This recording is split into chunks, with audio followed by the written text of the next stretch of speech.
Hi, this is Mrudula from Ujjwal Career Academy, and today we are going to have a quick comparison between the English preparation for banking exams and SSC exams. So, if you are a student who is preparing for banking exams, you must understand that banking exams are mostly English and reading oriented.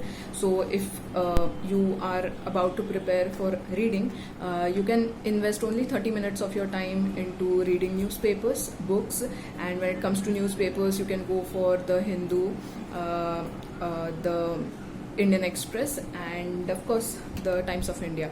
So on the other hand, if you're comparing SSC exams and if you're preparing for SSC exams, I would suggest that you must go and brush up your school level grammar, because mostly all the exams are grammar oriented.